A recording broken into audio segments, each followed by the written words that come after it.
புட்டத்தில் வந்து இன்ஜெக்ஷன் பண்ணும்போது எடுக்கும்போது நீடில் உள்ள மாட்டிச்சு, கையில் தான் சிரஞ்சி இருக்குது. அதுக்கப்புறம்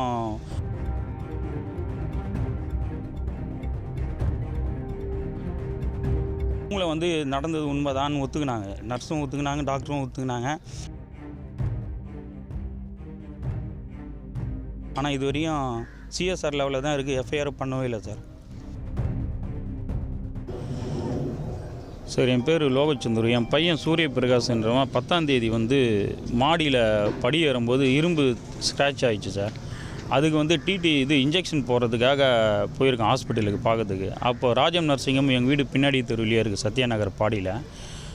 போனவொன்னே உள்ளே போனோன்னே நர்ஸு காயத்ரி என்ன பண்ணிக்கிறாங்க, டைரெக்டாக உள்ளே கூட்டின்னு போயிட்டு இன்ஜெக்ஷன் பண்ணும்போது இடுப்பு பட்டெக்ஸில் வந்து புட்டத்தில் வந்து இன்ஜெக்ஷன் பண்ணும்போது எடுக்கும்போது நீடில் உள்ள மாட்டிச்சு, கையில் தான் சிரஞ்சி இருக்குது. அதுக்கப்புறம் அவன் நர்ஸ் வந்து டாக்டரை கூட்டின்னு போய் பார்த்து செக் பண்ணும்போது நீடில் இல்லை. அப்போ என்ன பண்ணிக்கிறாங்க, அவனை நடக்க வச்சு இது பண்ணிவிட்டு 400 மீட்டர்ஸு டிஏவி ஸ்கூல் போதெல்லாம் ஜெமினி ஸ்கேனில் போய் எக்ஸ்ரே எடுக்கும்போது கன்ஃபார்ம் ஆச்சு. அதுக்கப்புறம் என் ஒய்ஃபு தெரிஞ்சதுக்கப்புறம் காரில் கூப்பிட்டு வந்து திருப்பி அதே ஹாஸ்பிட்டலில் வந்து கேட்டு அவங்கக்கிட்ட அந்த ரிப்போர்ட்டெல்லாம் என்ன ட்ரீட்மெண்ட் பண்ணாங்க ரிப்போர்ட்டை வாங்கி அப்புறம் சுந்தரம் மெடிக்கலில் போய் அன்றைக்கி 10ஆம் தேதி 4:30 அட்மிட் ஆகிறோம் சார். நைட்டு 10 மணிக்கு ஆப்ரேஷன் பண்ணாங்க. 3 ஹவர்ஸ் சர்ஜரி பண்ணாங்க, அனஸ்தீசியா மெடிசன் கொடுத்து. கிட்டத்தட்ட 7 சென்டிமீட்டர் வந்து கட் பண்ணி 3 சென்டிமீட்டர் டெப்த்துக்கு எடுத்து பண்ணியிருக்காங்க சார். கிட்டத்தட்ட 15 நாளாக வந்து தூக்கம் இல்லை, 2 மணி மேலே தான் சார் நைட்டு தூங்குறான். படுக்க முடியல, டாய்லெட் போனால் கூட அவனுக்கு சரியாக உட்கார முடியல, நடந்தால் கூட நார்மலாக நடக்க முடியல. இப்போ தான் 2-3 நாளாக ஓரளவுக்கு இருக்கான் சார். கிட்டத்தட்ட 15 டேஸ் இதுவாக இருந்தது. அப்புறம் கொரட்டூர் காவல் நிலையத்தில் புகார் கொடுத்தோம். புகார் கொடுத்ததில் வந்து இது நடந்தது வந்து 10ஆம் தேதி, 14th தான் வந்து சிஎஸ்ஆர் காப்பி கொடுத்தாங்க. 18ஆம் தேதி விசாரணை பண்ணாங்க. ஆனால் வந்து டாக்டரு அந்த 2 டாக்டர் நர்ஸ்லாம் வந்து கூட விசாரணை பண்ணார், கொரட்டூர் போலீஸ் ஸ்டேஷனில் இன்ஸ்பெக்டர்.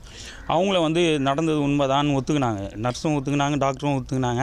இந்த மாதிரி நடக்க வச்சு கூட அப்போ இன்ஸ்பெக்டர் கேட்குறாரு, நீங்கள் ஒரு காரில் கூட்டின்னு போகக்கூடாதா, இந்த மாதிரி 400 மீட்டர்ஸ் நடக்க வச்சுக்கிறீங்களே, அதனால தானே இன்னும் இவ்வளோ டெப்த்தாக போயிருக்குன்னு எங்ககிட்ட டாக்டர் சொன்னார்.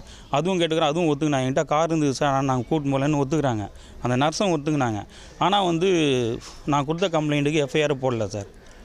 கிட்டத்தட்ட 20 டேஸ் ஆகுது சார். இது நடந்து வந்து 10ஆம் தேதி. 11ஆம் தேதி ஹாஸ்பிட்டலில் வந்து எஸ்எம்எஃப் ஹாஸ்பிட்டலில் வந்து 2 போலீஸ் வந்து என்கொயரி பண்ணி ஸ்டேட்மெண்ட் வாங்கிட்டு போனாங்க, கம்ப்ளைண்ட் வாங்கிட்டு போனாங்க.